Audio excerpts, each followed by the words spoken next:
इस लेक्चर में बच्चों हम लोग कंटिन्यू करेंगे पार्ट 1 को करंट इलेक्ट्रिसिटी के। पहले पार्ट में हम आप लोगों ने देखा होगा वीडियो, उसमें हमने Kirchhoff's law, superposition principle, node method, series और पैरेलल कॉम्बिनेशन, सेल्स का कॉम्बिनेशन ये पढ़ा। आज के लेक्चर में हम लोग पढ़ेंगे symmetry method, method of symmetry, एक आध क्वेश्चन अनसिमेट्रिक का जिसे हम लोग बोलेंगे वो करेंगे, और फिर electrical instruments which is very very important. तो आज के लेक्चर में ये चीज़ें हम लोग कवर करेंगे। सबसे पहले हम इक्विवेलेंट रेजिस्टेंस निकालते हैं।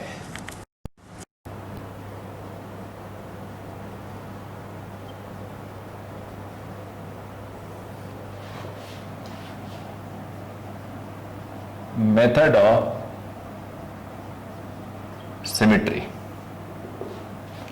अब इसमें देखो रूल क्या कहता है, कोई ये सर्किट है, ऐसा नहीं होगा, मान लिया ऐसा एक सर्किट है। अब उसमें दो पॉइंट पे आपको, इन दोनों पॉइंट पे आपको इक्विवेलेंट निकालना है। सर्किट के इन दो पॉइंट पे आपको इक्विवेलेंट निकालना है। तो ये लाइन हॉरिजॉन्टल लाइन मान लेते हैं और ये लाइन उसका परपेंडिकुलर। अगर ये इसके ऊपर नीचे बराबर है, जितना ऊपर है उतना नीचे है, तो ये पैरेलल या हॉरिजॉन्टल सिमेट्री कहलाती है। Parallel symmetry. ये परपेंडिकुलर लाइन है। You have to find out resistance between A and B. ये पैरेलल लाइन और ये परपेंडिकुलर लाइन।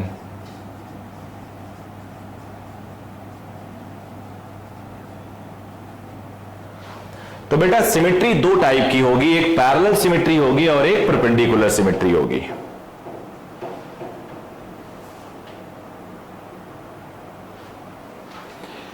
एक पैरेलल सिमेट्री होगी और एक परपेंडिकुलर सिमेट्री होगी। अब कुछ पॉइंट्स हैं, ये पॉइंट्स आपको याद कर लेना है। पैरेलल सिमेट्री और परपेंडिकुलर सिमेट्री। जो पॉइंट्स पैरेलल लाइन पे होंगे, points lying on parallel axis, they cannot be at same potential. Points lying at parallel axis cannot be at same potential. Points at parallel line cannot be at same potential.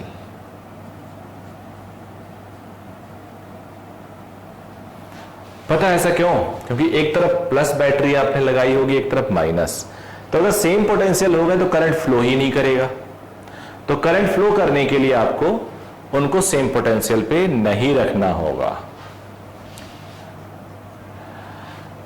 Parallel symmetry. अब perpendicular symmetry जो है,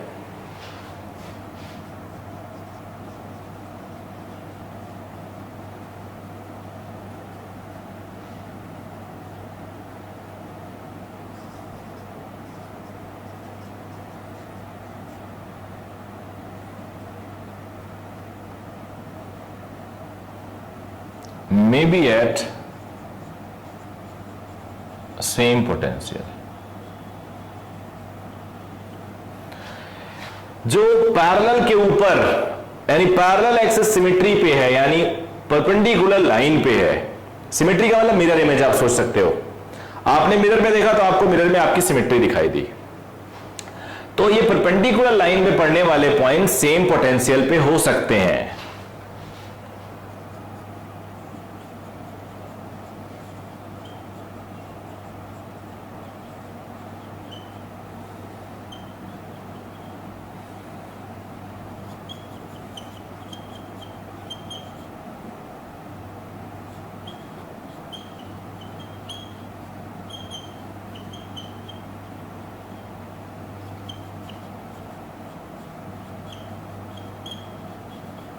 Same potential points can be connected or connected point can be removed ये आप example में देखोगे जब मैं लूंगा।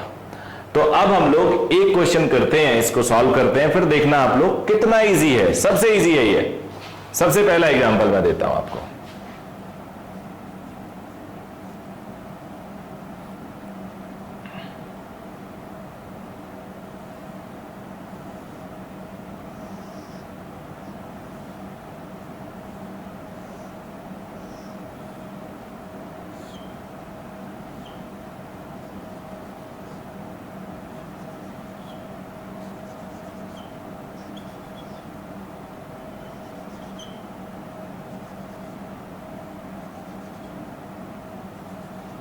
सबका रेसिस्टेंस स्मॉल आर मान लो, सबका रेसिस्टेंस आप स्मॉल आर मान लो।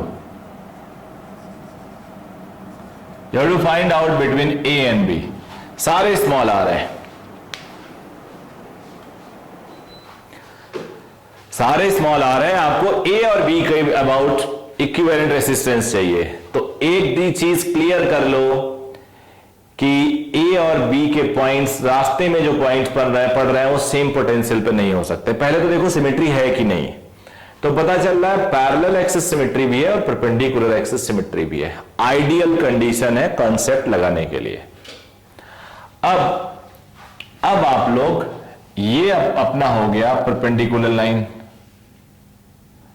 और कोई परपेंडिकुलर लाइन दिख नहीं रहा है, ये पैरेलल लाइन हो गया। तो परपेंडिकुलर लाइन पे पड़ने वाले पॉइंट्स ये और ये 1 2 3 4, इन सब का पोटेंशियल सेम होगा। सेम पोटेंशियल पॉइंट्स के बीच में अगर रेसिस्टेंस आता है तो वो बेकार है भाई। जब करंट जाएगा ही नहीं तो वो सिर्फ दिखावे का है, हाथी का दांत है दिखाने का। जैसे आप हटा सकते हो, कोई फर्क नहीं पड़ेगा। So we can remove it. Solution में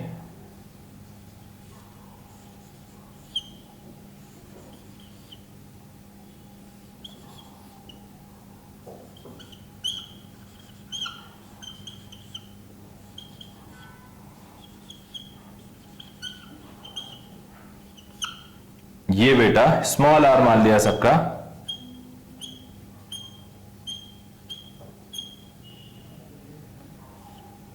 ये हो गया।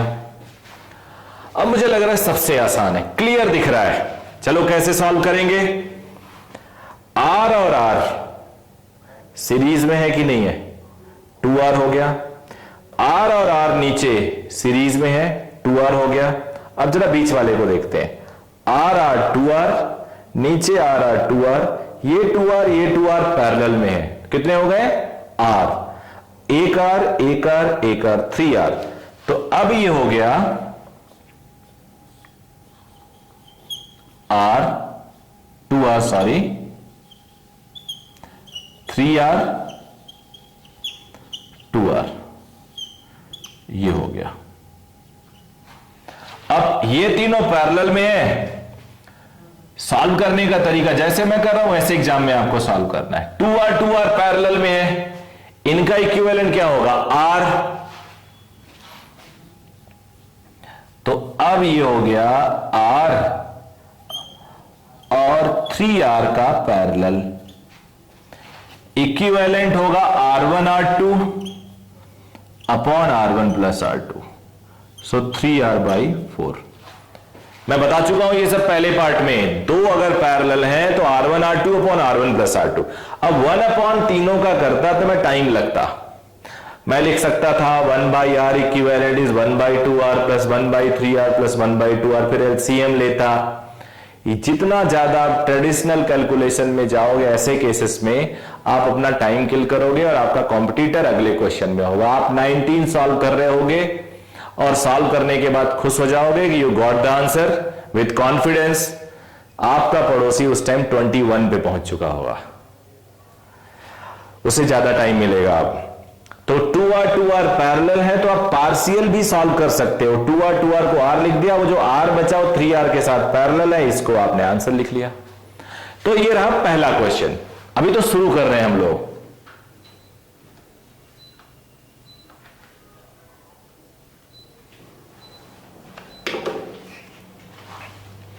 कई क्वेश्चन सॉल्व करेंगे।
सारे स्मॉल आर है।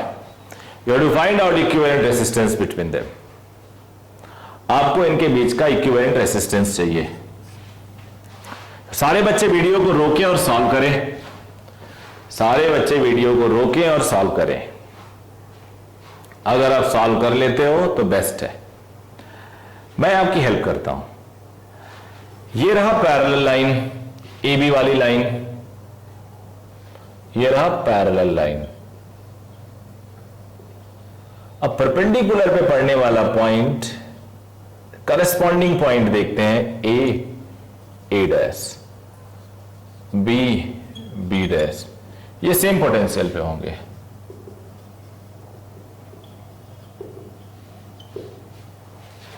आप इनको ज्वाइन भी करा सकते हो, ऐसे पूरे सर्किट को फोल्ड कर लो, ज्वाइन हो जाएगा।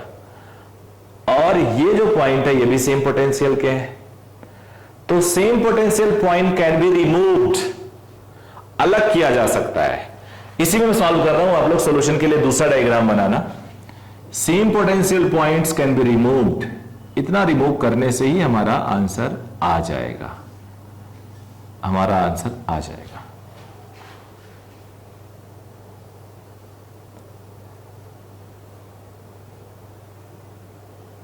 देखो कैसे, आर और आर, 2R, 2R और R पैरेलल में है। ये R, ये लिख देता हूं। एकदम कूल माइंड, इससे आसान कुछ नहीं हो सकता, इससे आसान कुछ नहीं हो सकता। एटलीस्ट उन बच्चों को जिनको मैं पढ़ा रहा हूं, इतने एग्जाम्पल करा दूंगा कि आप रट जाओगे। R, 2R, ये 2R इस R के साथ पैरेलल में है, ये 2R इस R के साथ पैरेलल में है, तो R upon 2R, R plus 2R, 2R by 3, ये 2R बाई 3 हो गया।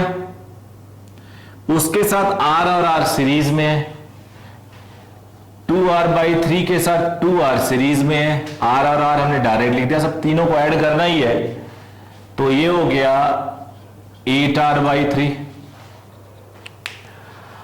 ऊपर वाला 8R बाई 3, नेचुरली नीचे वाला भी 8R बाई 3 होगा।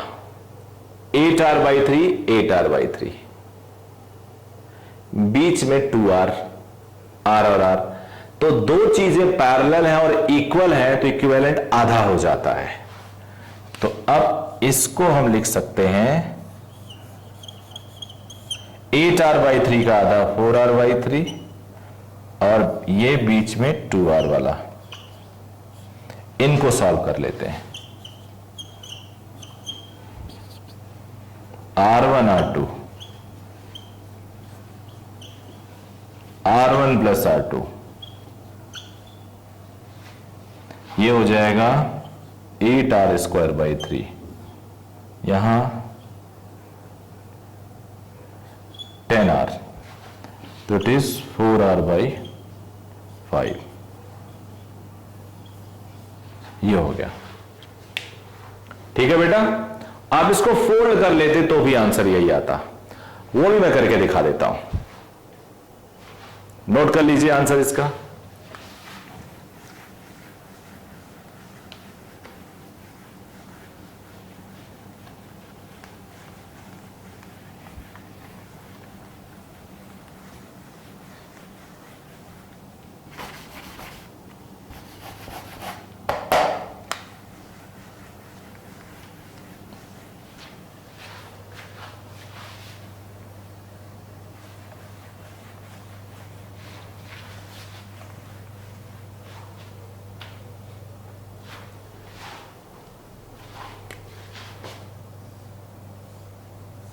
अगर मैं इसको फोल्ड कर लिया तो ए के साथ ए डैश मिलेगा,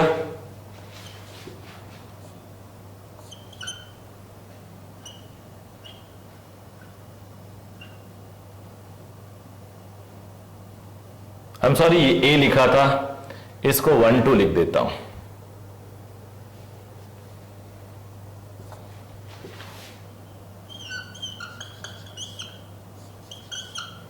देखो इधर ए और ए डैश ज्वाइन कर दोगे तो 1 से ए और 1 से ए डैश, 1 से ए और 1 से ए डैश,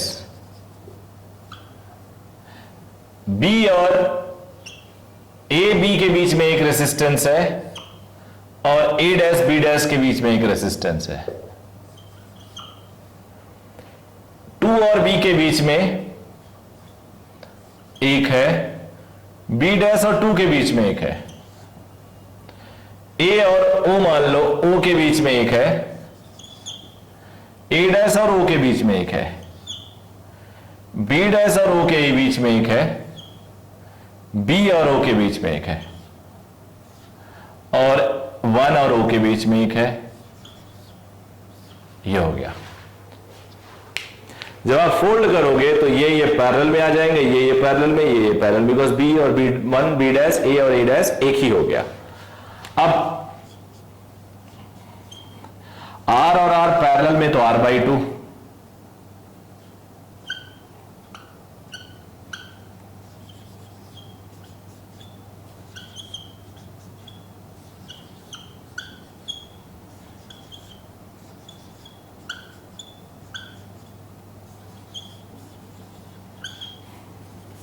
कई बार यही क्वेश्चन आपको मिल जाएगा, सबको R लिख दिया जाएगा, एक क्वेश्चन है, एक फ्रेश क्वेश्चन। अब सेम पोटेंशियल पॉइंट को आप रिमूव कर सकते हो, R/2 R/2 और R पैरेलल में, ये दोनों सीरीज में, R/2 और R पैरेलल में हो जाएगा तो R²/2 अपॉन 3R/2, तो R/3, या ये R/3 हो गया, प्लस R और R/2 R/2 R, तो 4R/3, ऊपर वाला 4R/3 हो गया, नीचे 2R है, इनका इक्विवेलेंट थोड़ी देर पहले ही हमने लिखा है,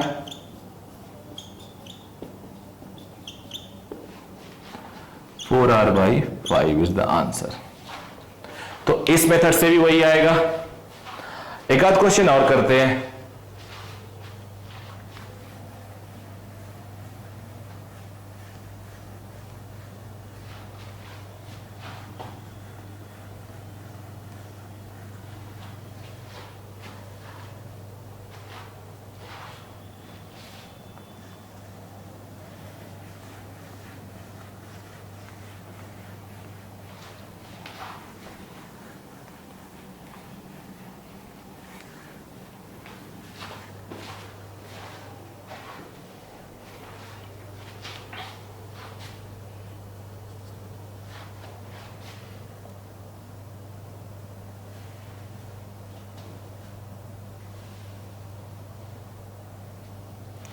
एक एग्जाम्पल करते हैं, सिमेट्री के 2 एग्जाम्पल हमने ले लिए, और भी एग्जाम्पल आएगा, आप लेते जाना, बिकॉज अननेसेसरी टाइम वेस्ट करने का कोई फायदा नहीं है।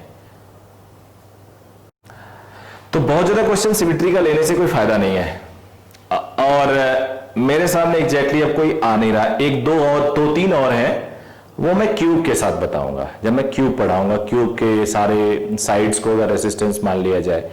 एक मेरे पास रिवर्स सिमेट्री का क्वेश्चन याद आ रहा है, रिवर्स सिमेट्री का, इसको कैसे सॉल्व करेंगे देखते हैं।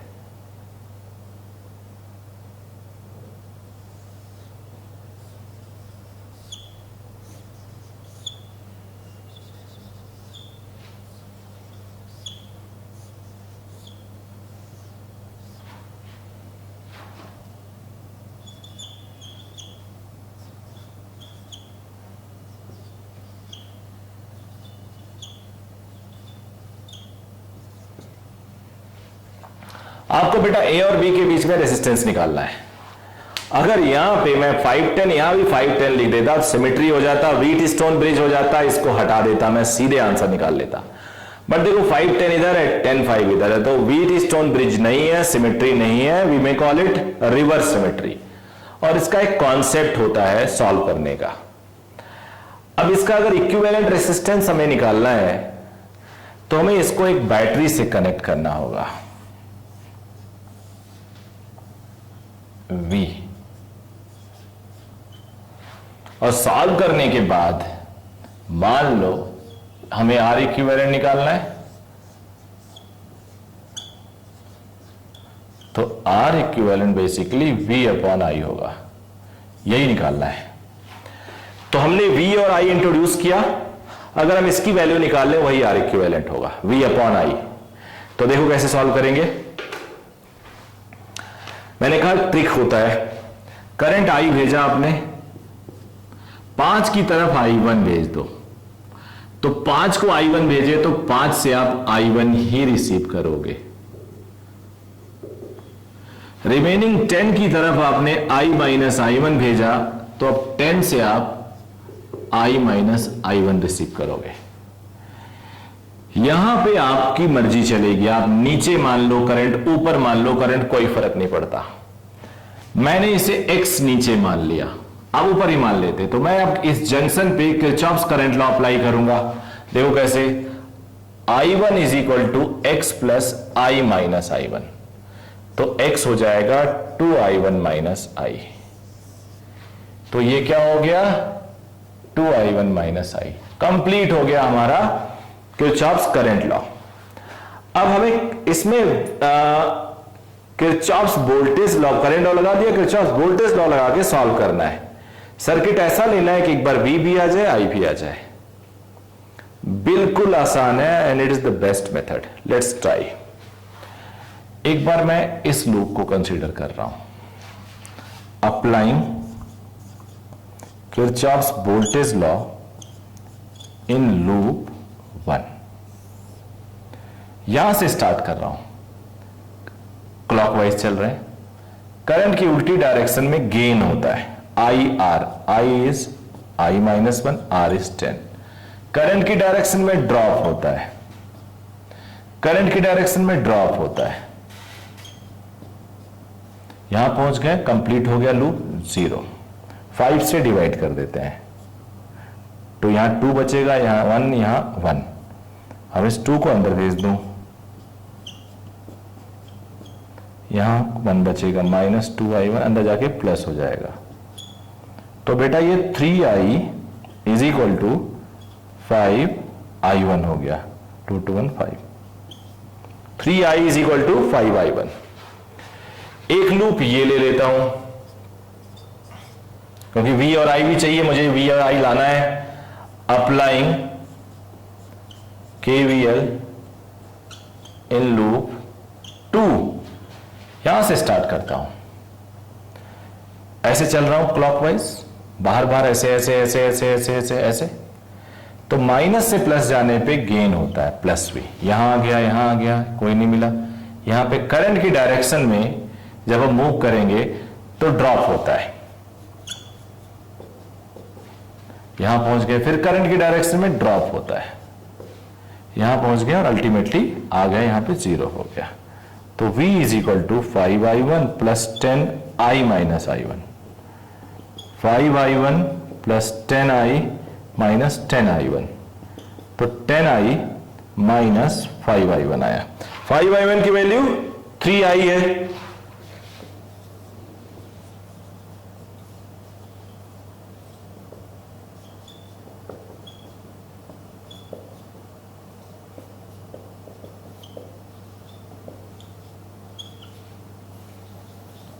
R इक्विवेलेंट कितना हुआ? R इक्विवेलेंट हुआ 7 ओम। आंसर इज 7 ओम। इसका एक फॉर्मूला भी कई लोग लिखते हैं, मैं भी रिकॉल कर रहा हूं, अगर याद आ जाए तो बता दूंगा मैं आपको। एक बार मैं क्रॉस वेरीफाई कर लेता हूं। नीट में बच्चे याद करने में ज्यादा बिलीव करते हैं। बार बार कहता हूं याद करना अच्छी बात है, बट सिर्फ इसी के भरोसे रहना ठीक नहीं है। 1 के साथ 3, 2 के साथ 3, और अब 3 दोनों में आ गया, 2r1 r2, यहां 2r1 r2 तो यहां अकेला r1 r2, 2r3।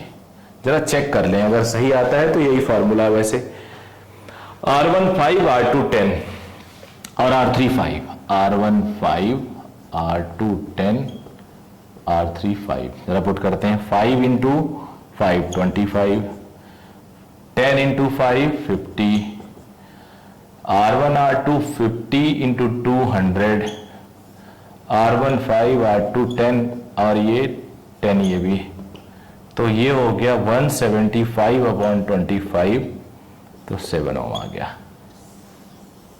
ये फॉर्मूला भी आप रट सकते हो रिवर्स सिमेट्री के लिए।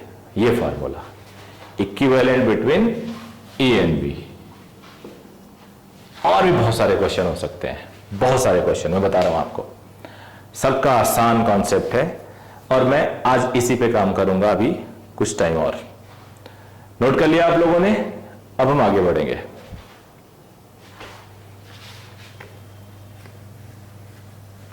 जो कॉन्सेप्ट रेसिस्टेंस का आ रहा है एग्जैक्टली वही कॉन्सेप्ट है to find out equivalent capacitance.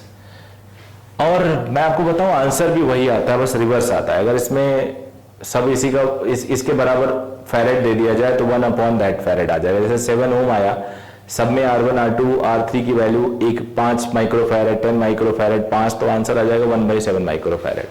इस तरह से तो थोड़ी प्रैक्टिस कर लीजिएगा, ये सब कुछ भी टफ नहीं होता। सबसे इंटरेस्टिंग टॉपिक तो यही करंट इलेक्ट्रिसिटी है कि हाई स्कोरिंग है, लो एफर्ट है।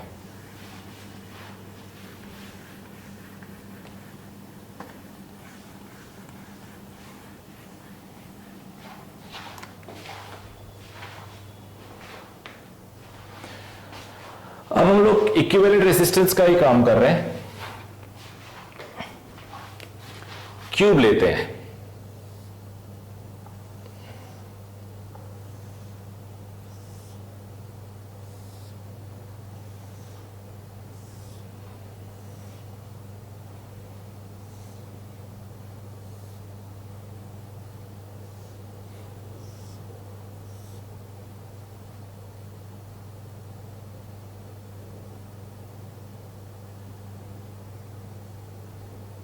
ये हो गया। नेमिंग कर देते हैं इसकी।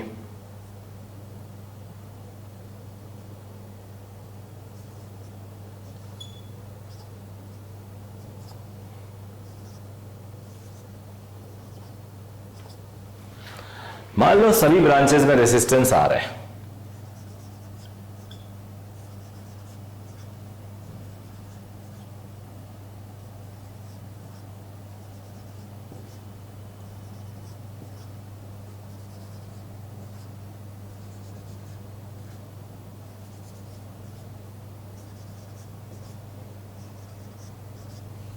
अब तुमसे डिफरेंट डिफरेंट पॉइंट्स के अबाउट इक्विवेलेंट रेसिस्टेंस पूछा जा सकता है। कैपेसिटर दे दिए तो कैपेसिटेंस पूछा जा सकता है।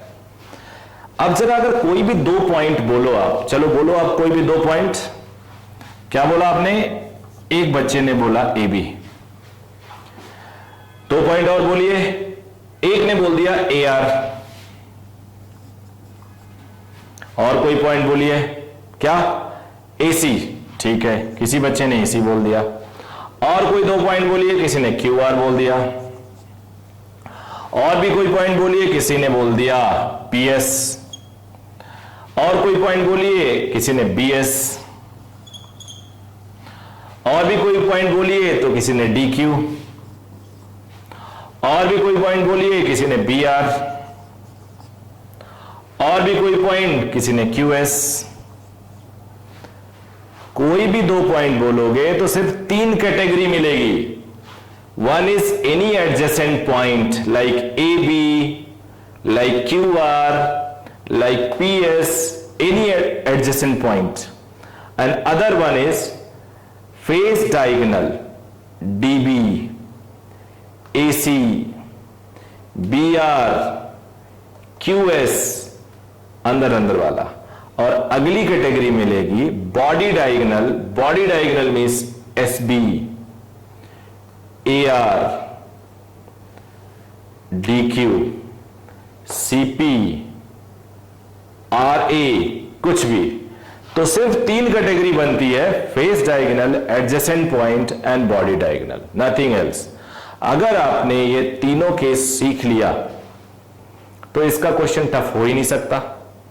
तो स्टार्ट करता हूं मैं पहले क्वेश्चन से, जो बड़ा ही कॉमन है, मुझे लगता है स्कूल टीचर भी उसको सॉल्व कराते हैं, और वो है बॉडी डायगोनल।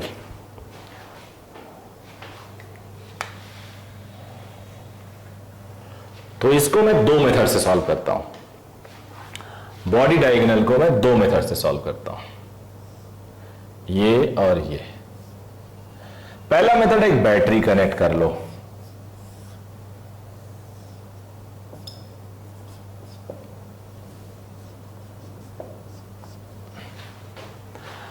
अब ध्यान से देखो तो 3 ब्रांचेस यहां P से जब करंट आया, now this current has to divide in 3 equal parts. Why I am saying equal? Check.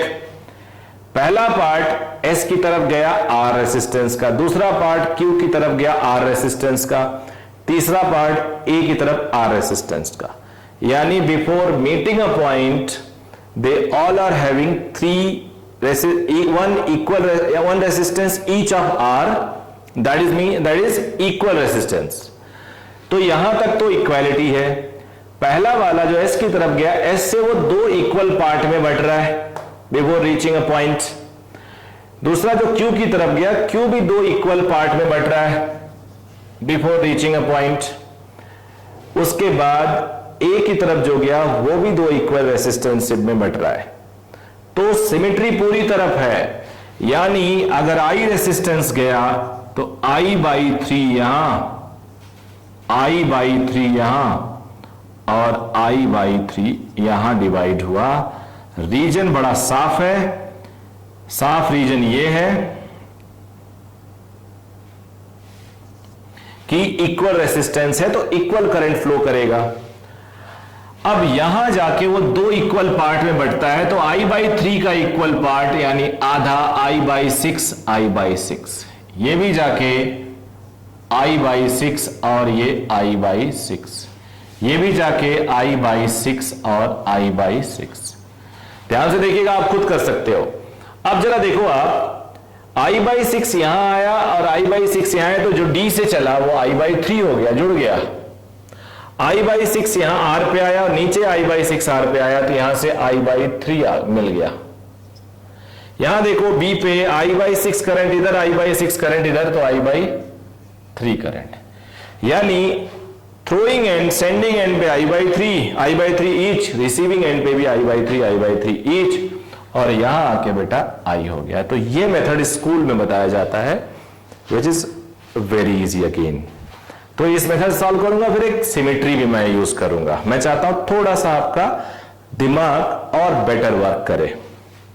अब मुझे किरचॉफ्स लॉ अप्लाई करना है, तो मैं आइडियली, बिलीव में, देखो जरा मेरे को फॉलो करो।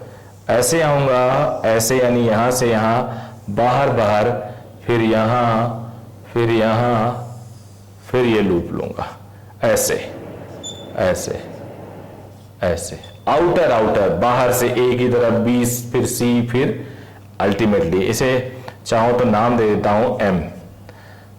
अप्लाइंग KVL इन लूप 1 है MPABCM, MPABCM दोबारा। ओके, तो यहां से चल रहा हूं मैं, माइनस से प्लस, प्लस भी होता है। यहां आ गया, कोई ड्रॉप गेन नहीं। A की तरफ -I/3R, B से A से B चल रहा हूं, करंट की तरफ माइनस होता है, -1I/6R, B से C की तरफ -I/3R, फिर यहीं आ गया इज इक्वल टू 0। तो V is equal to 6 LCM ले लें, R कॉमन ले लें, IR, तो 2 + 1 + 2, तो ये आ गया V is equal to IR/6।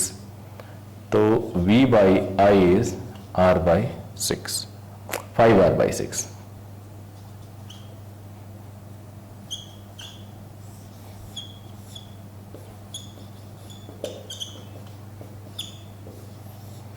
5R/6 हो गया। अगर यही सारे कैपेसिटर होते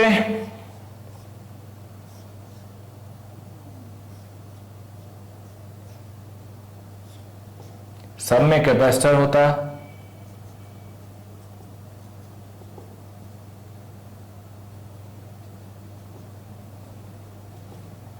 तो C इक्विवेलेंट हो जाता 6C/5। ठीक है बेटा, तो एक क्वेश्चन हमने सॉल्व कर लिया, बड़ा क्वेश्चन सॉल्व किया। अब हम लोग ट्राई करेंगे सिमेट्री मेथड से।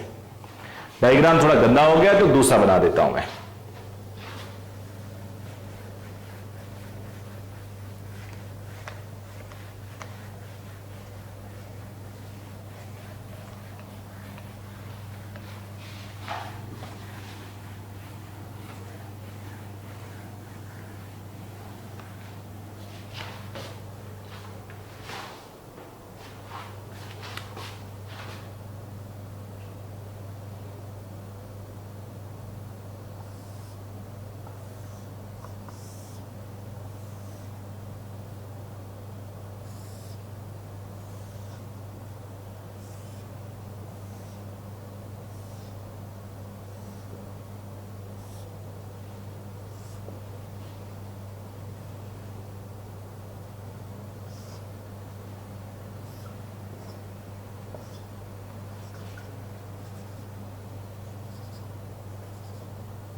ये हो गया। अब आपने थोड़ी देर पहले देखा, पहला ये पॉइंट, ये पॉइंट, ये पॉइंट, तीनों में I/3 I/3 I/3 जा रहा है। तो जब इक्वल करंट जा रहा है, यहां पे पोटेंशियल सबके लिए कॉमन है, whether you are moving towards S और Q और A। तो जब S पे पहुंचेगा, तो अगर तुम्हें लिखना हो पोटेंशियल S का, तो यहां से स्टार्ट करो VP, करंट की डायरेक्शन में -I/3R = VQ, VS। Q की तरफ जाना हो तो VP -I/3 R = VQ।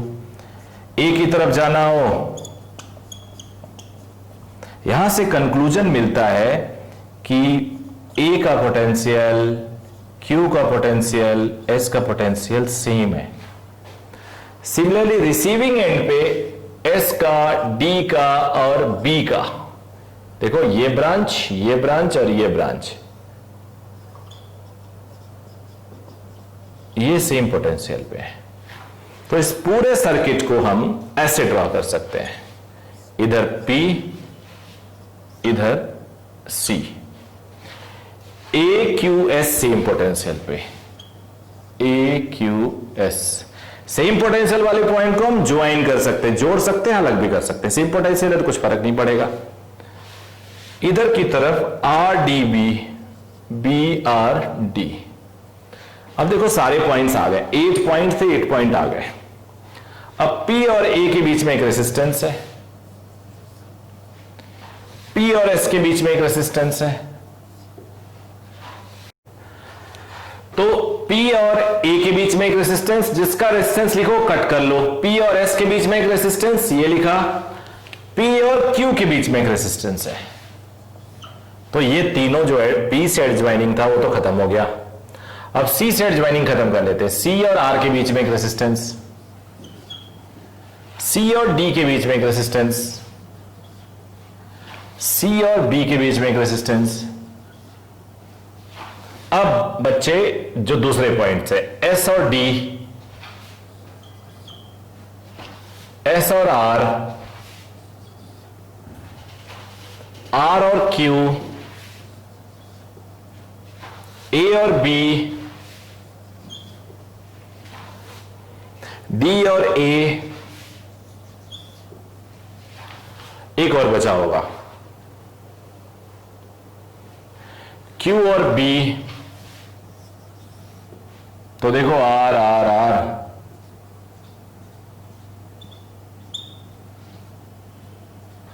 3 है तो r/3, 6 है r/6, r/3।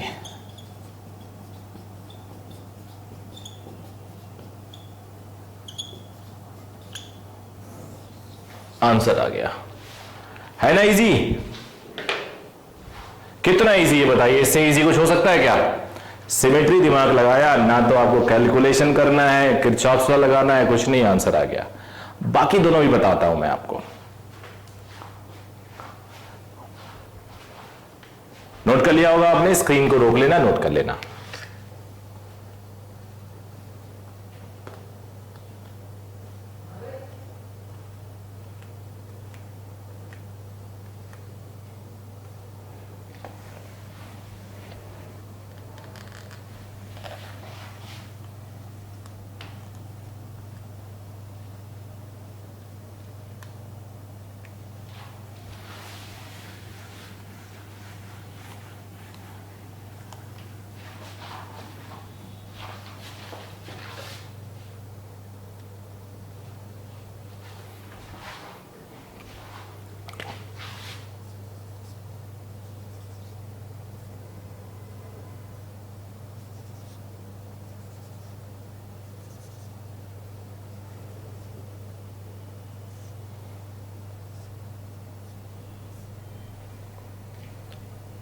अब बेटा एडजेसेंट पॉइंट ले लेते हैं, इनके बीच में चाहिए।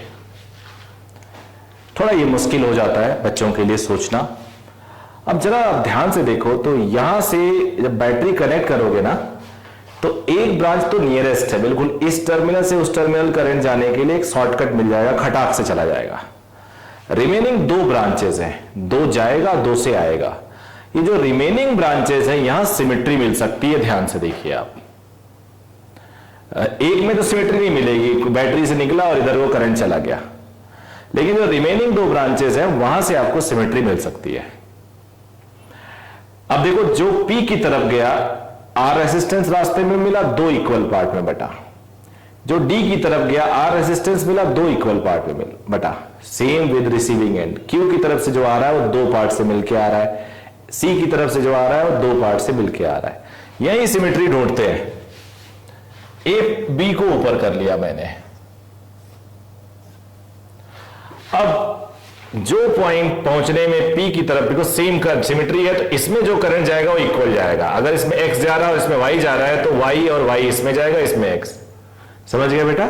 इसको I1 पुट कर लो, तो यहां पे I माइनस, अब जैसे ये I आपने मान लिया, I1 I है, तो यहां पे आप X और X मान लो, तो 2x plus I1 is I, so 2x is I minus I1, x is half I minus I।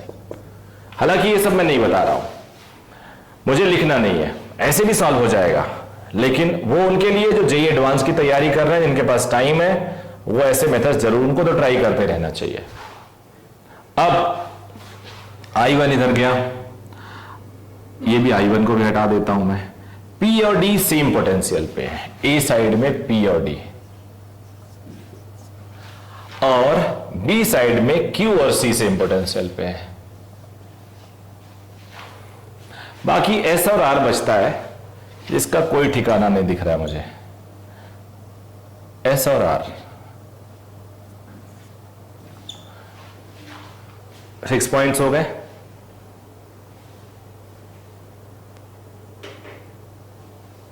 आठ पॉइंट हो गए, ठीक है।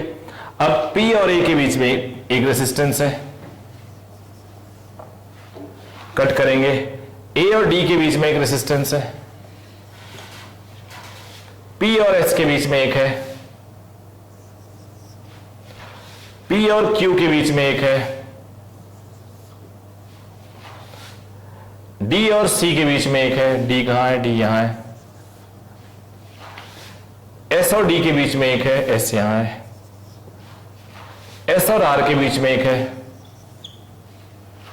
R और C के बीच में एक है, R और C ये। R और Q के बीच में एक है, A और B के बीच में एक है, B और C के बीच में एक है, बी और क्यू के बीच में एक है, जरा काउंट कर लेते हैं। 2 2 4 5 6 7 8 9 10 11 12, ठीक है।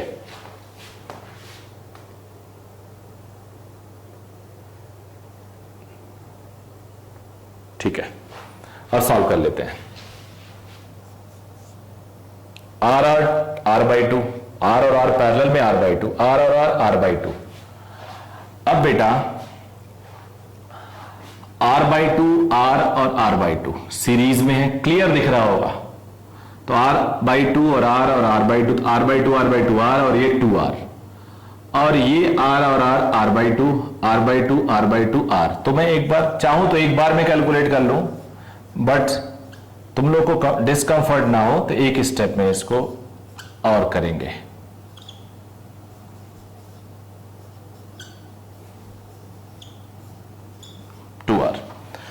टू आर और आर पैरेलल में है, 2r और r बाई टू।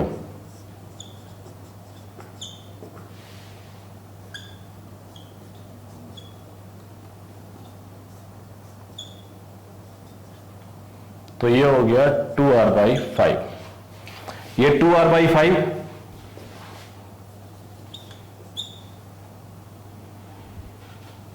ये r है।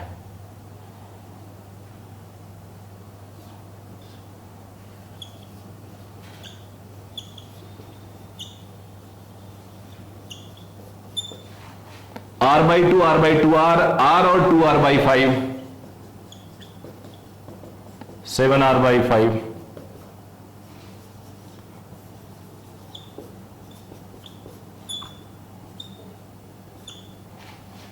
अब इक्विवेलेंट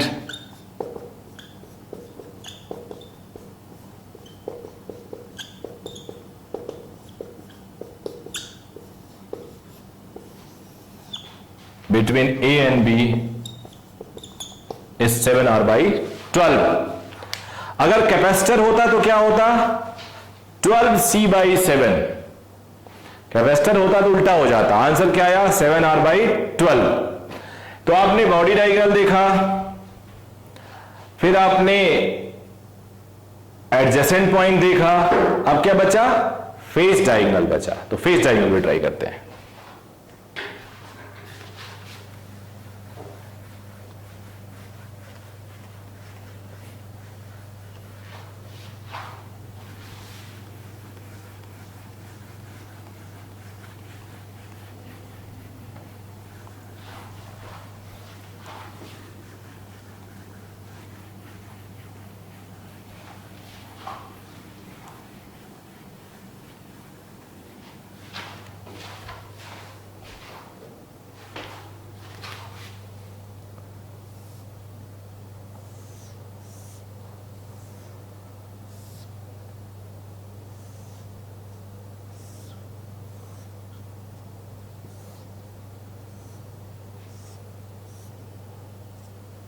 फेस डायगोनल मान लो तुम A B C D M N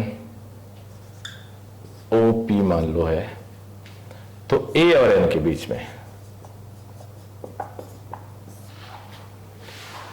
तो अब मैं आपको इसमें एक जुगाड़, एक काम करते हैं हम लोग, ऊपर वाले को कंप्रेस करते हैं। कंप्रेस करेंगे तो शायद ऐसे बन जाएगा।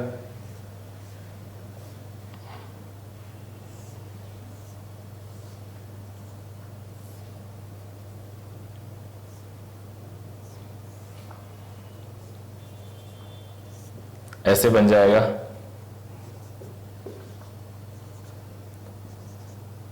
ऊपर वाला ऐसा हो जाएगा। अब अगर हम पिचका दें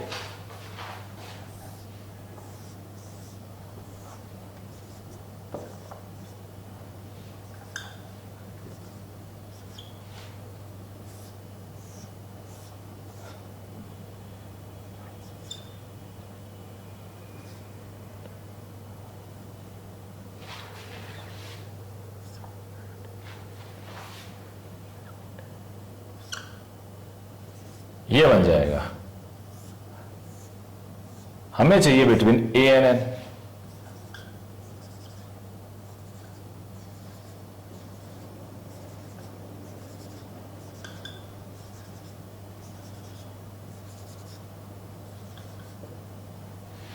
और ये आज का मेरा सबसे पहला क्वेश्चन था।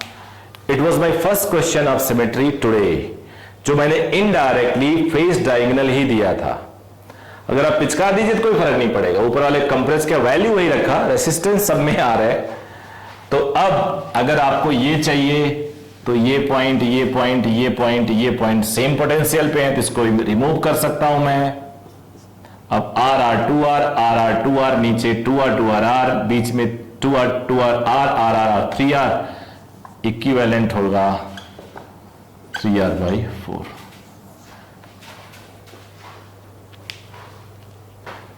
अभी थोड़ी देर पहले हमने इसको किया है। तो इस तरह से मैं सिमेट्री वाले क्वेश्चंस को अब यहीं रोक रहा हूं। एक आध एग्जांपल चलो मिसलिनियस का इक्विवेलेंट में और लिख देता हूं, फिर हम लोग मूव करते हैं इलेक्ट्रिकल इंस्ट्रूमेंट्स में।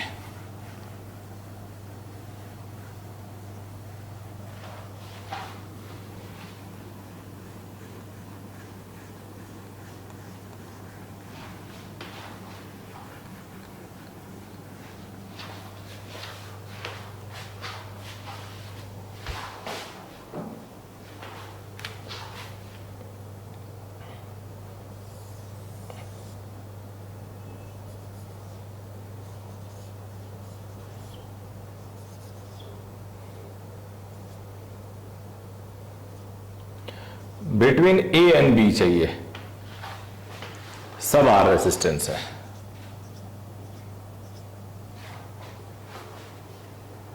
अब बेटा जो ये पॉइंट है, ये पॉइंट बीच में कोई रेसिस्टेंस नहीं है, तो जब बैटरी कनेक्ट करोगे तो कोई ड्रॉप कोई गेन नहीं मिलेगा इन पॉइंट्स में। तो जो पॉइंट ए है वही डी है, वही ई है, वही सी है, और बी अलग है। यानी एक तरह से ए डी ई सी एक पॉइंट हो गया, बी अलग हो गया, और कुल मिला के 4 रेसिस्टेंस है।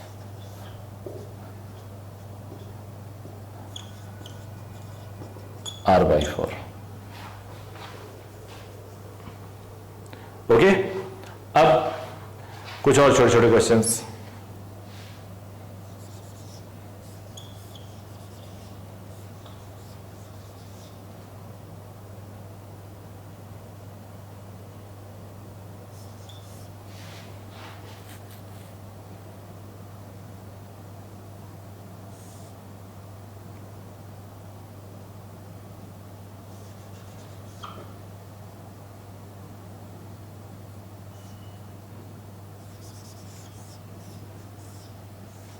तुमसे पूछ दिया गया करंट फ्रॉम द बैटरी, और ये ऐसे कनेक्ट हो गया। तुमसे पूछ गया what is the current in the battery, ये हटा देता हूं। तो अब ऐसे क्वेश्चंस को सेकंड्स में सॉल्व किया जाता है, अगर मिनट में गया तो पढ़ना सब बेकार हो गया। देख रहे हो आप, ये शॉर्ट सर्किट है, यानी there is no drop no gain. देखो ये there is a short circuit, and when you start from here current will not flow through this कांटे वाला रास्ता। रेसिस्टेंस तो कांटा है ना, जब आपको स्मूथ रास्ता मिल गया जीरो पोटेंशियल का, so current will flow through this, all these resistance are a waste, only this resistance will work. तो R equivalent is R and current is V/R। इस तरह कई कई सर्किट में अगर आपने शॉर्ट सर्किट वाले पॉइंट्स ढूंढ लिए तो आपका मैक्सिमम काम हो जाता है। तो ये रहा इक्विवेलेंट रेसिस्टेंस। अब हम लोग चलेंगे इलेक्ट्रिकल इंस्ट्रूमेंट्स पे।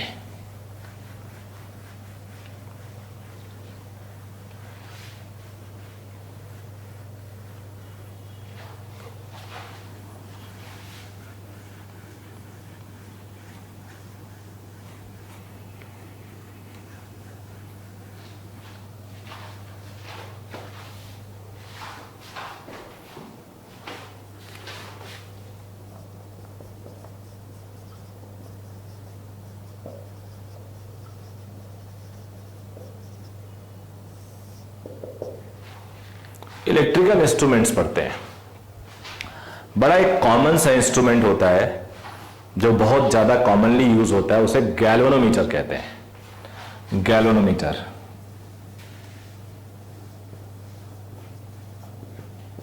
इसे हम G से रिप्रेजेंट करते हैं। या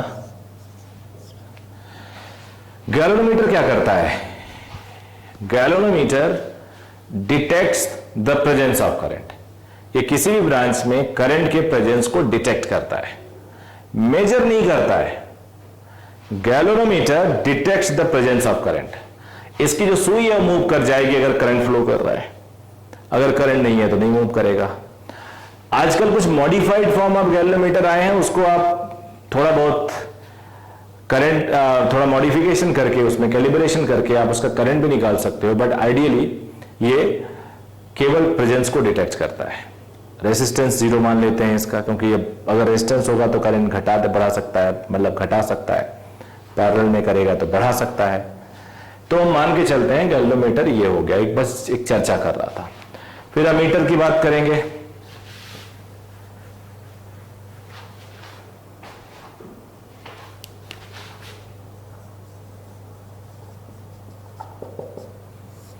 ammeter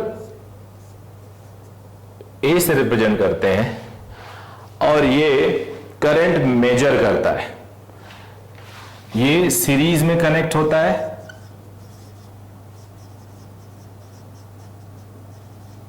in the branch where it has to measure the current. Ideally it is having 0 resistance. अब इसमें जरा देखें,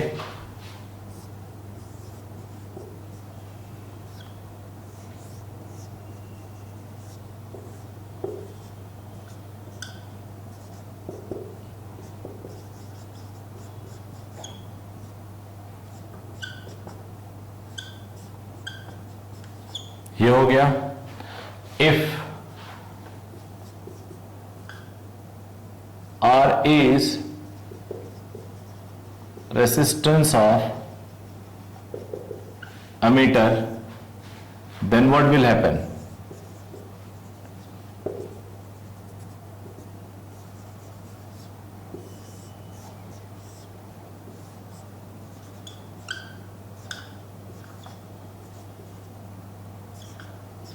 तो करंट थोड़ा कम हो जाएगा।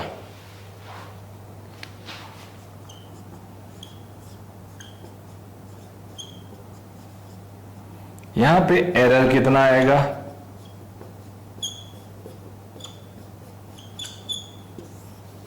तो कई बार एरर मतलब change, final minus initial upon original, final minus initial, initial was original upon initial that is original into 100।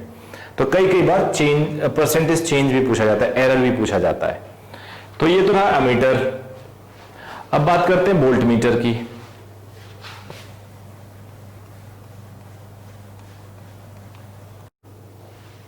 अब वोल्ट मीटर शुरू करते हैं।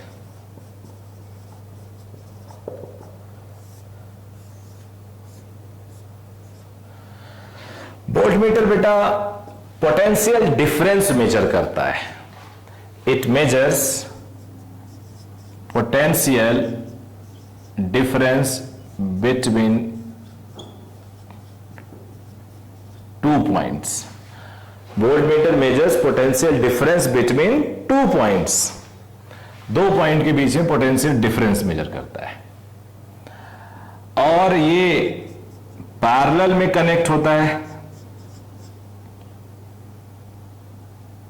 Parallel with 2 points. इसका resistance infinite resistance, so that no current through it।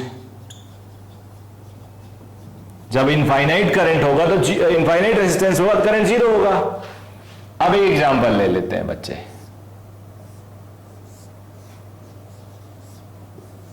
मान लो इसका voltage measure करना है तो ये हो जाता है।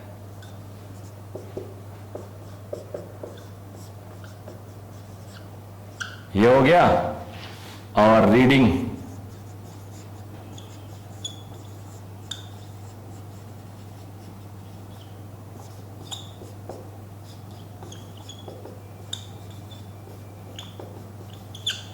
ये हो गया। अब मान लो कि ये है ही नहीं, आइडियल है ही नहीं।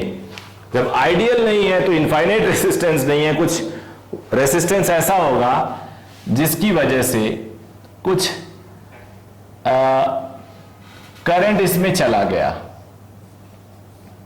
कुछ करंट इसमें बेटा चला गया। where RV is resistance of voltmeter.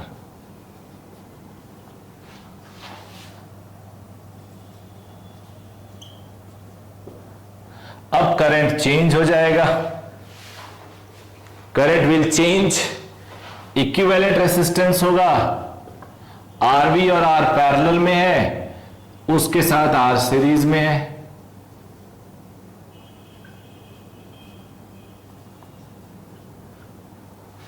तो आई होगा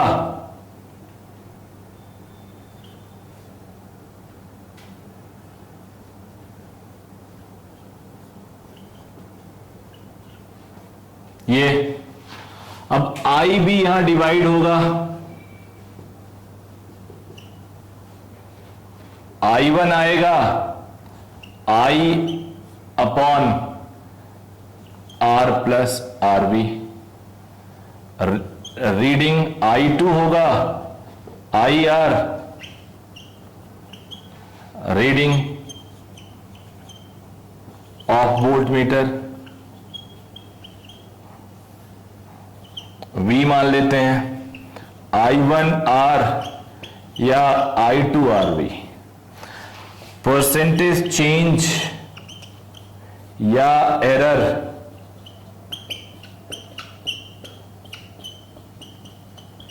ये मैक्सिमम इस लेवल का क्वेश्चन बन सकता है, मैक्सिमम इस लेवल का, इससे ज्यादा नहीं बन सकता। तो आपने पढ़ा गैल्वेनोमीटर, पोटेंशियोमीटर, और क्या पढ़ा आपने, अमीटर, अमीटर, वोल्टेज, पोटेंशियोमीटर नहीं sorry, volt meter, ammeter and galvanometer. Volt meter क्या करता है, पोटेंशियल डिफरेंस निकालता है, अमीटर क्या करता है, करंट निकालता है, करंट निकाल के बता के दे देगा आपको इस ब्रांच में करंट कितना फ्लो कर रहा है। गैल्वेनोमीटर क्या करता है, सिर्फ बता देता है करंट फ्लो कर रहा है, आप टच कर सकते हो कि नहीं कर सकते हो, फ्लो कर रहा है तो मत टच करना, फ्लो नहीं कर रहा है तो आप वायर को टच करना, आपको झटका नहीं लगेगा। अब और इसी की बात करेंगे,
अब इंपॉर्टेंट हेडिंग है, कन्वर्जन ऑफ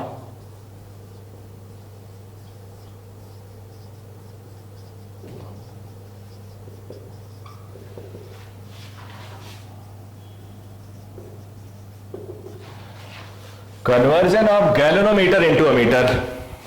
एक गैल्वेनोमीटर को अमीटर में कैसे कन्वर्ट करें, तो ध्यान से सुनना, अ galvanometer can be converted into ammeter bye connecting a shunt resistor, external resistor parallel with it. मान लेते हैं ये गैल्वेनोमीटर है, उसके पैरेलल एक शंट रेसिस्टेंस कनेक्ट करते हैं,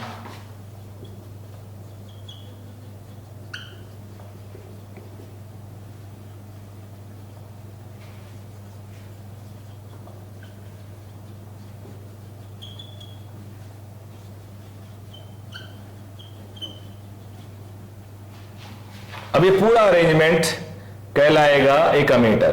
करंट आई जा रहा है, शंट को ऐसा एडजस्ट करते हैं, वेरिएबल रेसिस्टेंस होता है कि इसमें फुल स्केल डिफ्लेक्शन करंट जाए आई जी।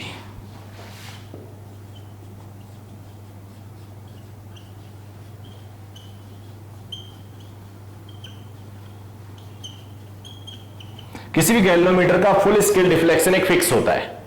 तो अगर इसमें फुल स्केल डिफ्लेक्शन आपने इसको एडजस्ट कम या ज्यादा करके ऐसा किया कि ये फुल स्केल को अचीव कर गया, वही हमारे लिए शंट रेसिस्टेंस नीडेड होगा। तो जो रिमेनिंग बचेगा वो I माइनस आई जी होगा, बिकॉज किरचॉफ्स करंट लॉ यहां भी लगेगा। अब voltage across shunt is equal to voltage across G. Voltage होता है करंट इनटू रेसिस्टेंस। तो यहां से shunt resistance for this job is needed ये आई जी। नोट कर लीजिए।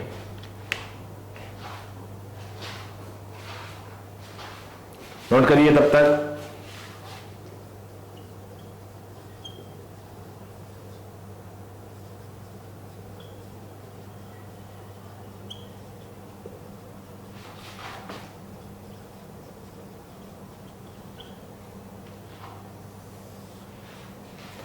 Now conversion of galvanometer into volt meter.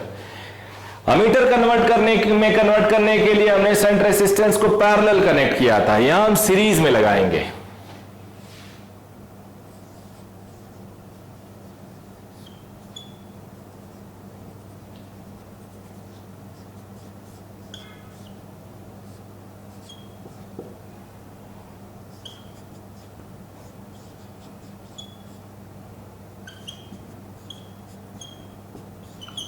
बहुत ही सिंपल है, याद कर लीजिएगा। आई करंट अगर जा रहा है, आई जी भी हो सकता है, तो G plus S, S needed for this voltage is this. Very easy to remember. Ammeter connect होता है सीरीज में, तो यहां पे पैरेलल लगता है गैल्वेनोमीटर। वोल्ट मीटर कनेक्ट होता है पैरेलल में, तो वहां पे सीरीज थोड़ा उल्टा है। यहां पे समझ में आ गया आई होप। अब और इंस्ट्रूमेंट पढ़ेंगे।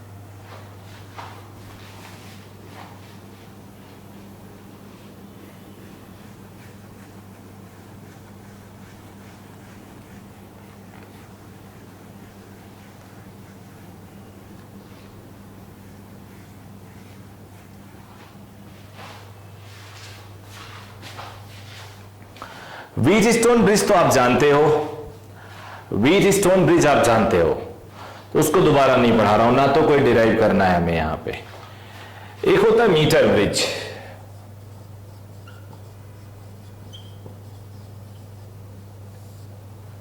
ये ऐसा होता है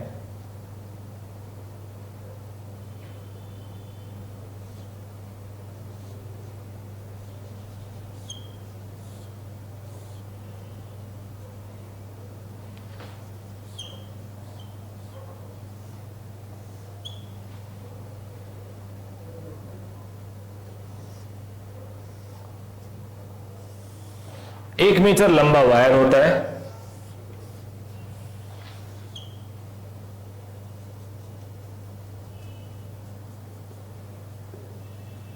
दो रेसिस्टेंस होते हैं P N Q.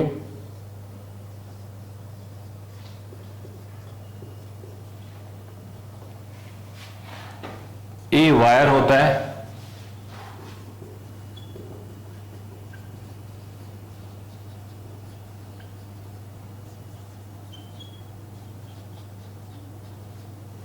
wire of uniform cross section, generally of 1 meter, let AB is L meter, मान लो L लेंथ है ये। यहां पे एक जॉकी होता है, पॉइंटर होता है जो मूव कराते हैं, और एक जगह ऐसा मूव करा के एक पॉइंट ऐसा मिलता है, let the point is P, when you touch at P there is no deflection in current, so it works on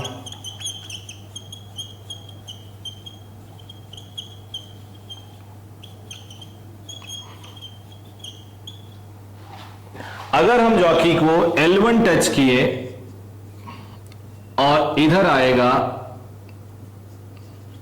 1 minus L1, let it be L2, तो resistance, since there is no deflection in galvanometer,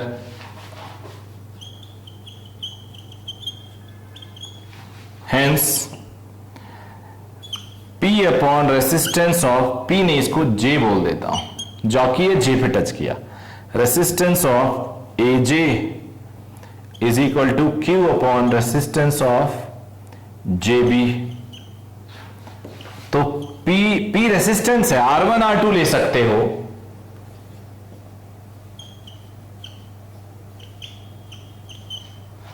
resistance हमेशा रो L upon A होता है, uniform cross section है,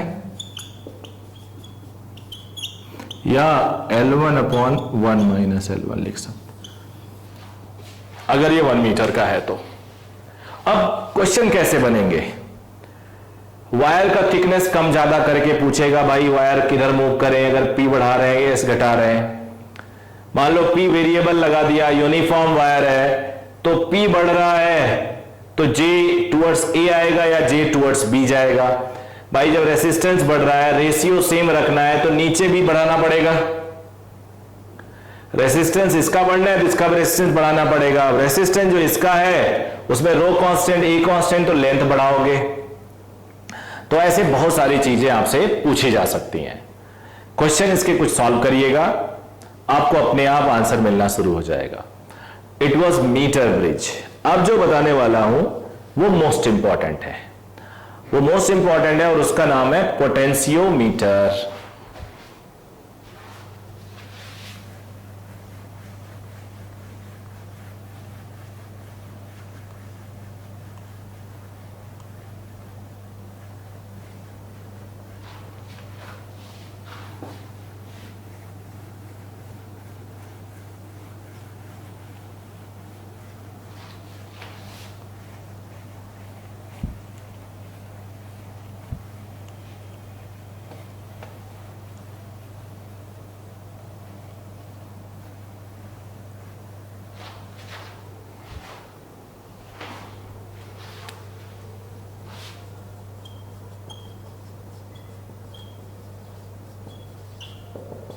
ये unique होता है, क्या क्या करता है, इट मेजर्स और calculate EMF of an external battery. Voltmeter क्या करता था, पोटेंशियल डिफरेंस बिटवीन 2 पॉइंट्स निकालता था। अगर बैटरी के भी टर्मिनल पे लगा दूं तो बैटरी का ईएमएफ नहीं बता सकता, वो बताएगा पोटेंशियल डिफरेंस क्या है। बैटरी का पोटेंशियल डिफरेंस बैटरी के ईएमएफ के तब बराबर होता है जब या तो करंट उसमें ना फ्लो करे या फिर बैटरी शॉर्ट सर्किट हो, कनेक्ट नहीं करोगे तो करंट फ्लो नहीं करेगा, या कोई और बैटरी से बैलेंस हो गया हो।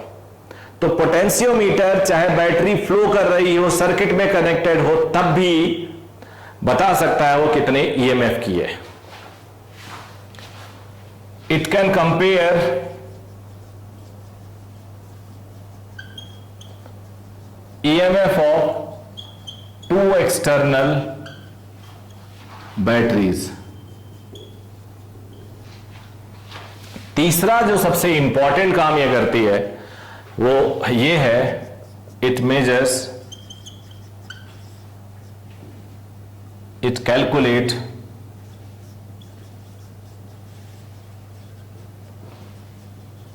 इंटरनल रेसिस्टेंस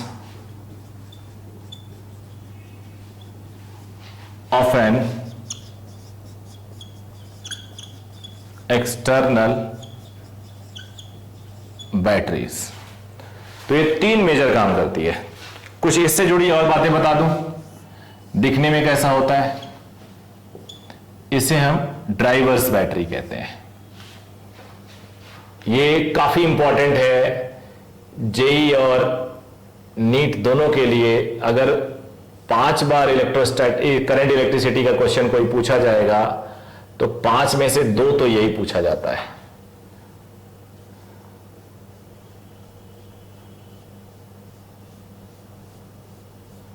मान लो ये वायर है,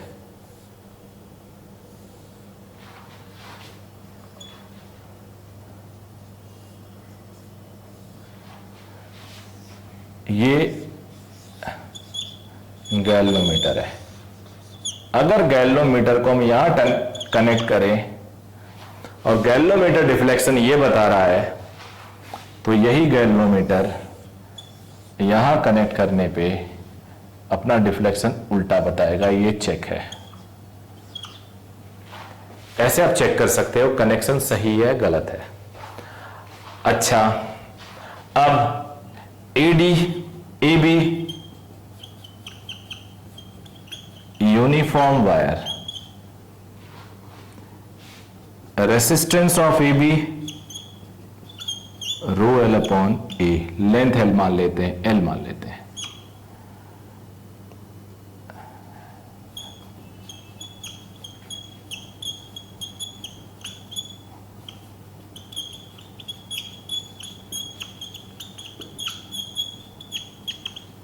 एंड रो स्पेसिफिक रेसिस्टेंस तो मैं डिराइव करके बताऊंगा, रटने में विश्वास नहीं करिएगा।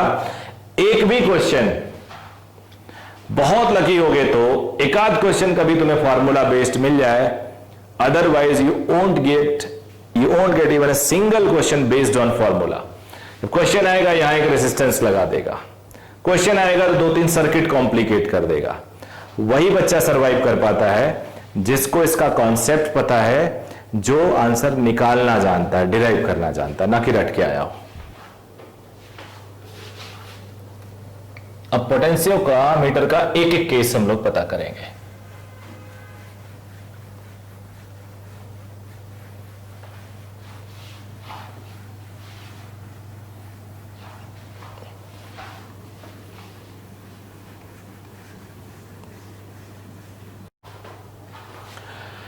EMF of an external battery ले लेते हैं। तो ये ड्राइवर सेल कहते हैं, मास्टर सेल, ड्राइवर सेल, और ये रेसिस्टेंस है। तो अगर हम इसको छोड़ भी दे, जो नीचे मैंने एक्सटर्नल बैटरी ड्रॉ की है उसकी इंटरनल रेसिस्टेंस, तो भी बिकॉज ऑफ दिस रेसिस्टेंस इसमें करंट फ्लो कर रहा होगा, और वो करंट होगा V by R A B.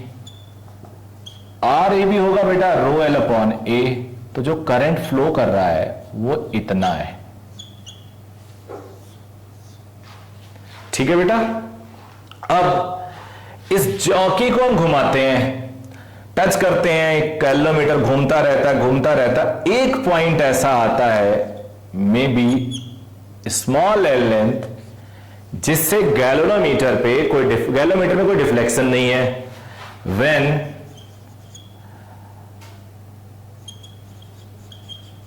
touches at J,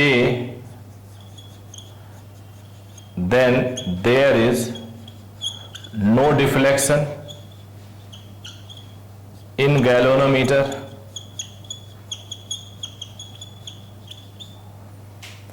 galvanometer में डिफ्लेक्शन का मतलब हुआ इस ब्रांच में करंट ही नहीं आ रहा है। तुम याद करो, एक बैटरी है, इसमें करंट नहीं है, तो उसके एक्रॉस पोटेंशियल डिफरेंस क्या आता है? Vp माइनस Vq क्या आता है? E आता है।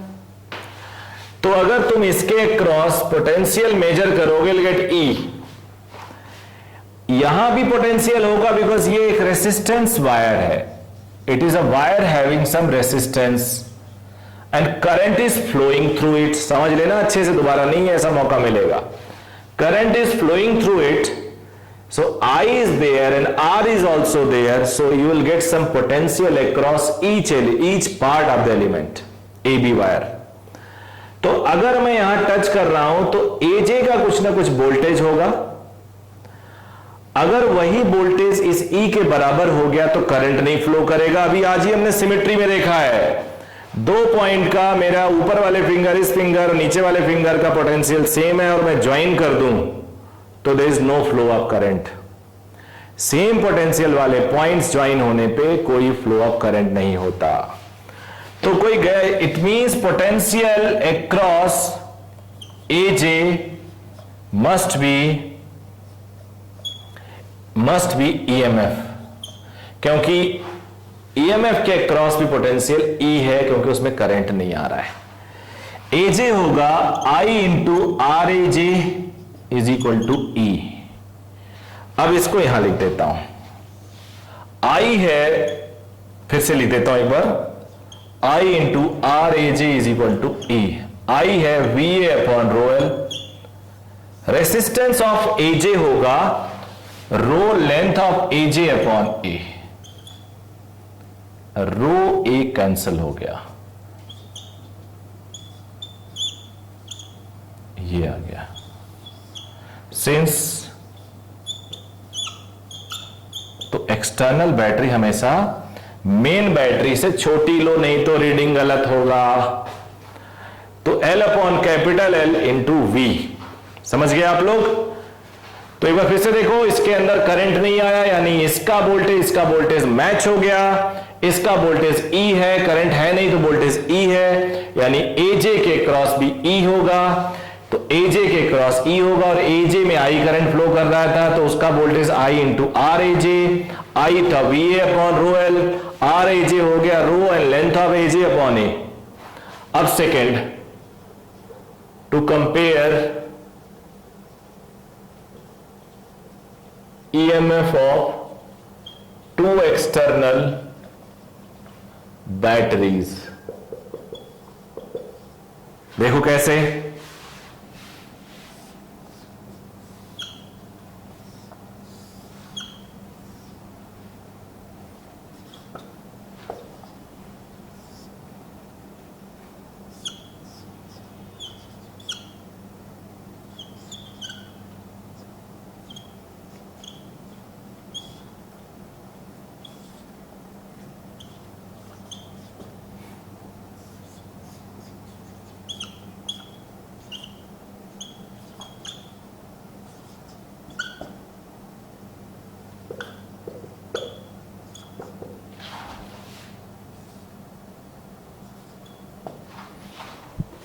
दो बैटरी हैं,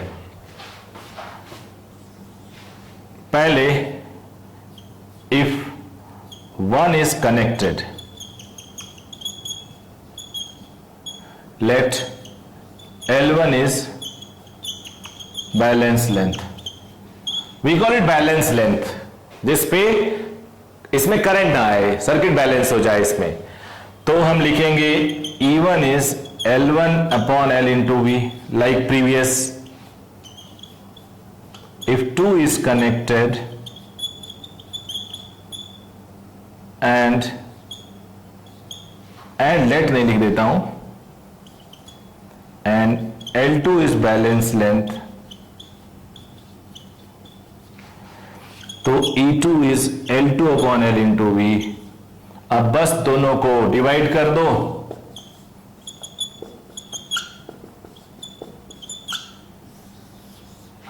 ये आ गया रेशियो ऑफ 2 एक्सटर्नल बैटरीज। तो क्लियर हो गया, ये दो चीजें तो मैंने क्लियर कर दी। अब तीसरी चीज देखते हैं जो इन दोनों से ज्यादा इंपॉर्टेंट है।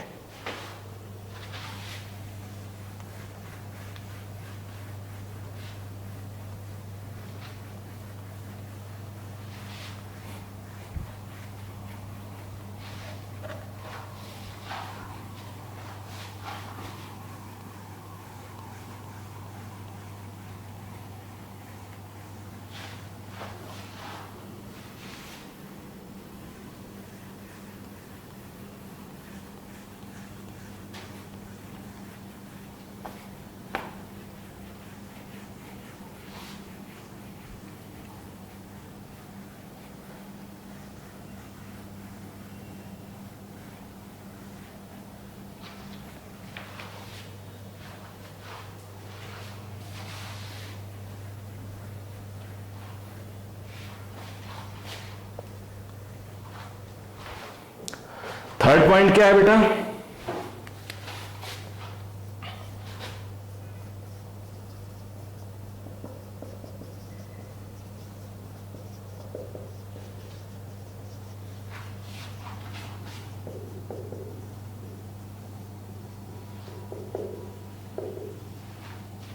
To get internal resistance of an external battery, most important है।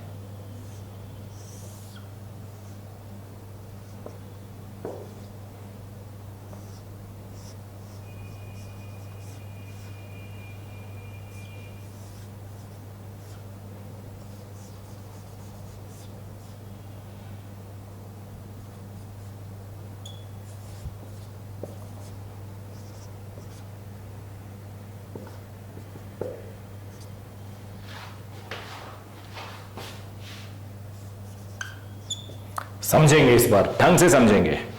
Case 1, when switch S is open, अगर स्विच ओपन है तब तो ये प्रीवियस केस हो गया, ये बैलेंस लेंथ मान लो मिला L0।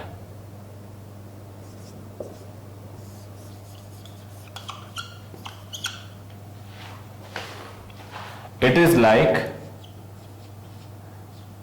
first case, L0 is balance length, hence E is no change. अगर ये ओपन है तो बस दिखाने के लिए मैं लगा दिया और आपको कुछ मिला ही नहीं, बिल्कुल पहला केस बन गया, ईएमएफ निकल गया। केस 2 लेते हैं, व्हेन स्विच इज क्लोज्ड, ये इंटरेस्टिंग बन जाएगा।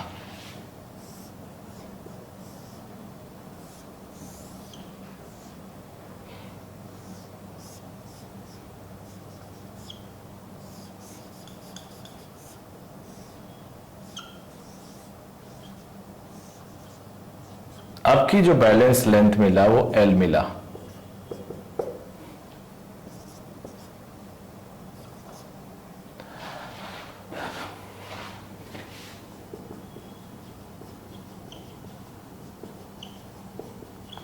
आप सब लोग को यहां पे जरा कॉन्सेंट्रेट होके समझना होगा। कॉन्सेप्ट समझ में आ गया तो रटना नहीं पड़ेगा, बिकॉज याद रखना सिंपल पोटेंशियोमीटर आपको नहीं मिलने वाला है, 90% केस में नहीं मिलने वाला है। तो जब नहीं मिलने वाला है तो जो मिलने वाला वो पढ़े ना, जो नहीं मिलने वाला वो कितना भी बढ़िया पढ़ लो बेकार है। जब तक आप इसका डेरिवेशन तो बता दिया था मैंने, इसका भी डेरिवेशन सीखो।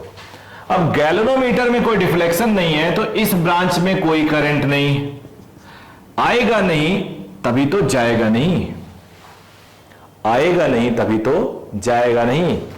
बट ये लूप कंटिन्यू हो जाएगी, लेट इट बी I1, ये लूप कंटिन्यू हो जाएगी ऐसे, और इस लूप में जो करंट फ्लो होगा वो E/R प्लस R फ्लो होगा।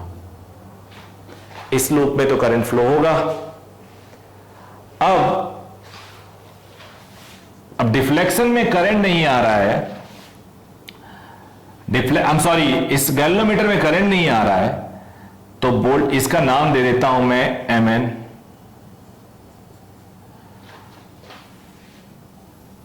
Since there is no deflection in galvanometer, so voltage across AJ must be equal to voltage across Mn। Okay बेटा, Mn बोले या N यहां लिख दो या N यहां लिख दो, क्या फर्क पड़ता है। AJ के क्रॉस जो वोल्टेज होगा वो होगा current into resistance of AJ। We get it, हमने सॉल्व कर रखा है। और ये करंट, आई एम सॉरी, ये अलग होगा, E माइनस I1R। इसके cross voltage E minus I1R।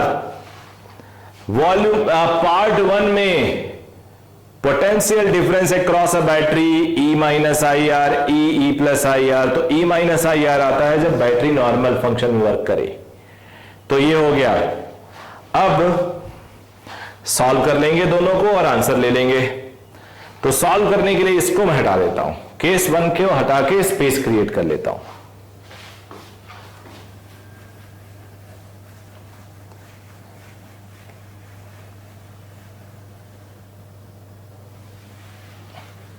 इस रिजल्ट को ऊपर लिख देता हूं। ये रिजल्ट ऊपर लिख देता हूं।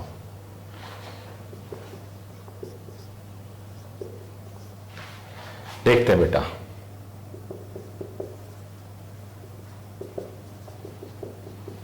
ये था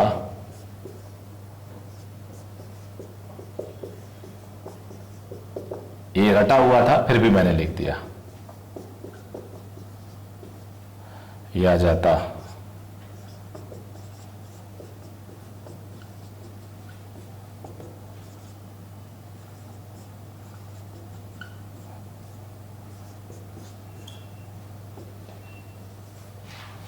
अब मैं लिख रहा हूं 1/2, तो L0/L आ जाएगा। ये V/L कैंसिल हो जाएगा और E/E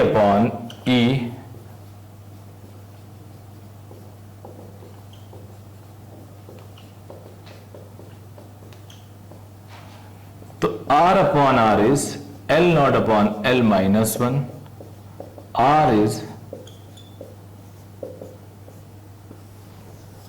ये हो गया।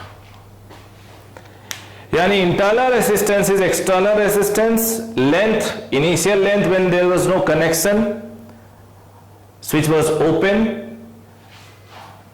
यहां पे क्लोज है, and L is the balance length when switch was closed. तो ये हमने 3 केस किए, तीसरे में 2 केस लेके मैंने डिराइव किया। Derivation is must. और ये था पोटेंशियोमीटर। पोटेंशियोमीटर, मीटर ब्रिज आपने पढ़ लिया। एक पोस्ट ऑफिस बॉक्स होता है, वो भी मीटर ब्रिज पे बेस्ड होता है, उसको भी आप पढ़ लीजिएगा। तो अब हमने खत्म किया यहां पे इलेक्ट्रिकल इंस्ट्रूमेंट्स, बिना क्वेश्चंस के अधूरा है। अब इस चैप्टर में और क्या बचता है? इस चैप्टर में बचता है थोड़ा बहुत हीटिंग इफेक्ट ऑफ करंट, थोड़ा बहुत हम लोग इंस्ट्रूमेंट देख लेते हैं, बल्ब का फ्यूज होना। उसके बाद बचा हुआ है इसमें, हाँ, एक हमारा बचा हुआ है कलर कोडिंग। तो अब हम लोग पढ़ते हैं कलर कोडिंग। आज हम लोग अभी जो कर रहे थे, सर्किट्स वगैरह किए हमने, इंस्ट्रूमेंट किए। अब इस पूरे चैप्टर में 2 टाइप की थ्योरी बची हुई है और फिर थोड़ा न्यूमेरिकल्स करेंगे, क्योंकि बिना न्यूमेरिकल्स किए आपका कॉन्फिडेंस नहीं बनेगा। और ये न्यूमेरिकल ऐसे होते हैं कि इक्विवेलेंट में तो मैं आप कुछ भी वैल्यू दे सकता हूं, लेकिन अगर मुझे चाहिए सॉल्व कराना आपसे इंस्ट्रूमेंट के क्वेश्चंस, तो आई नीड सम क्वेश्चंस। तो मैं सेकंड पार्ट में उसको लाऊंगा। आज फर्स्ट पार्ट में मैं कलर कोडिंग खत्म कर रहा हूं। हीटिंग इफेक्ट ऑफ करंट में सेकंड पार्ट में और न्यूमेरिकल सेकंड पार्ट में। हीटिंग इफेक्ट को जानबूझ के भेज रहा हूं जिससे आपका इंटरेस्ट बना रहे सेकंड पार्ट में भी जाने का। कई बच्चे सोचते हैं न्यूमेरिकल्स क्या देखना, थ्योरी देख लिया, पर मेरा मानना थ्योरी से भी ज्यादा न्यूमेरिकल्स है।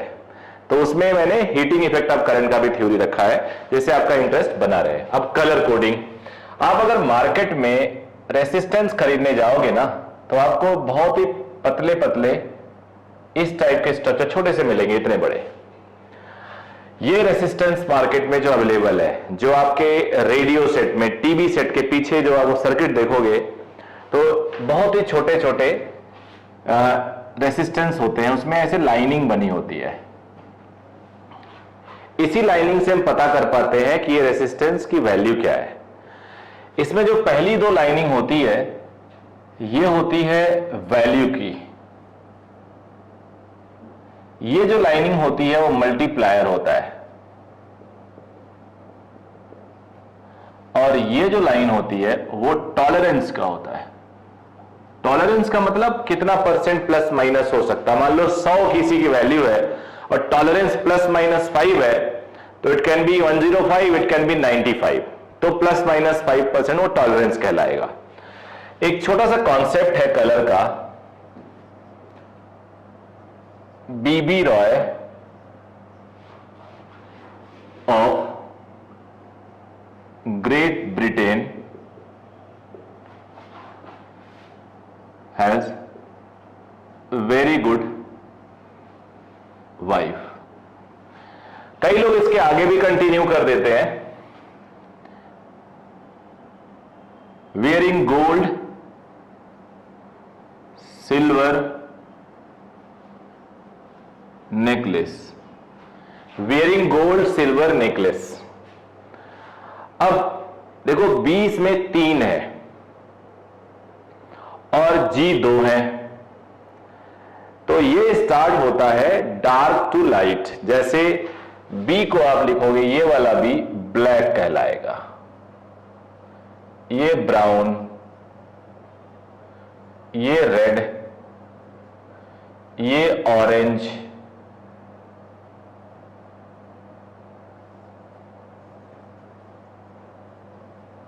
ये येलो, ये ग्रीन, एक्सक्यूज मी, ये ब्लू, ये वायलेट, ये ग्रे, ये वाइट, और बाकी गोल्ड, सिल्वर और नेकलेस का मतलब नो कलर।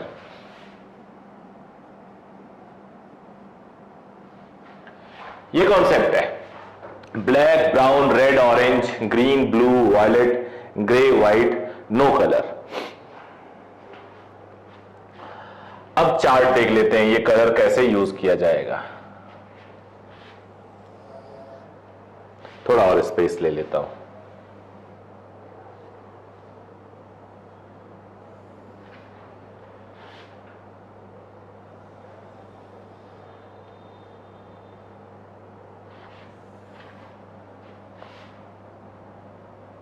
ब्लैक, आप लोग मेरे साथ लिख सकते हो।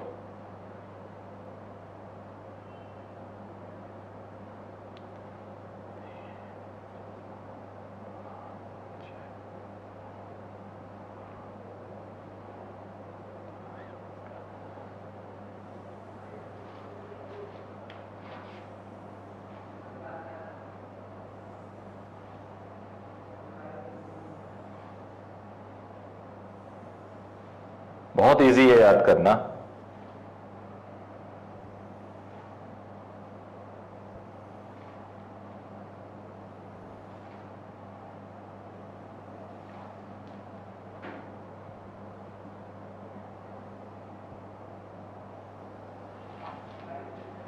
Black, brown, red, orange, yellow, green, blue, violet, grey, white, gold and silver.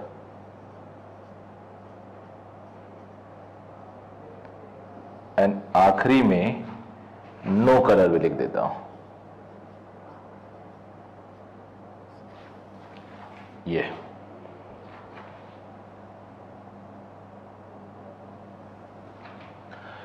ये जो वैल्यू है, वैल्यू कलर 0 1 2 3 4 5 6 7 8 9, फिर मल्टीप्लायर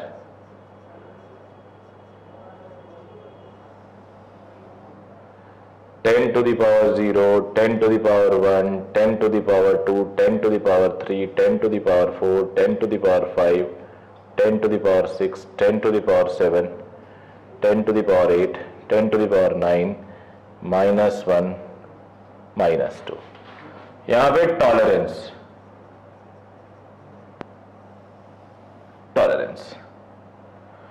सबके लिए नहीं, केवल 2 कलर या कोई कलर नहीं यूज किया जाता है। ये 5%, 10%, 20%। तो ये हो गया कलर कोडिंग के लिए। अब एक एग्जांपल ले लेते हैं, 2-3 एग्जांपल ले लेते हैं। ये रेसिस्टेंस है, ये एक रेसिस्टेंस है, ये एक रेसिस्टेंस है,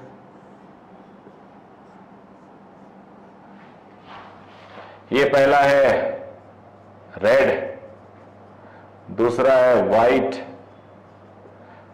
तीसरा है ब्लैक, ये है गोल्ड।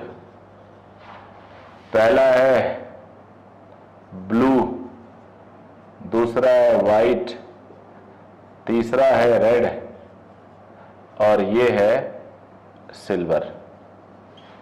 यहां पे है ब्राउन, ब्लू, ब्लैक, बस 3। तो इसका रेसिस्टेंस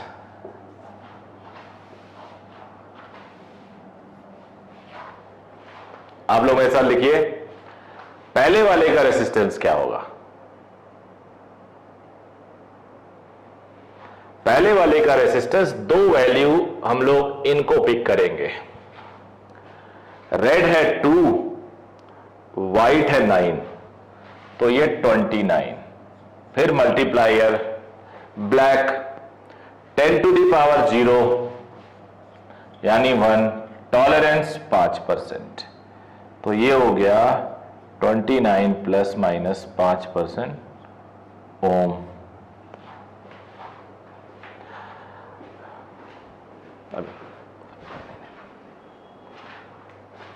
दूसरा देखो, दूसरा है blue, white, red, silver. Blue है 6,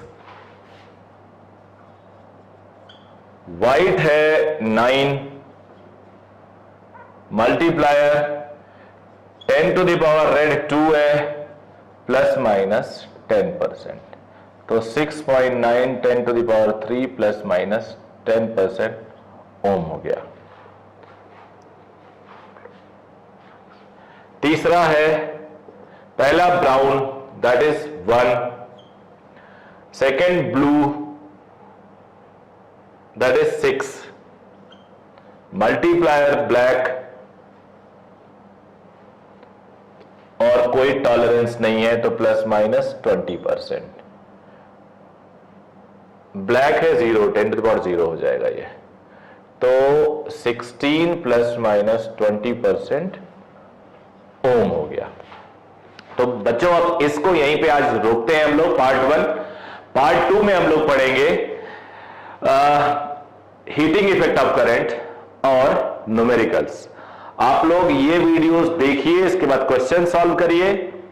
100% आप सारे क्वेश्चंस जेईई मेंस और नीट के कर पाएंगे। एडवांस के भी मैक्सिमम क्वेश्चन होंगे इससे।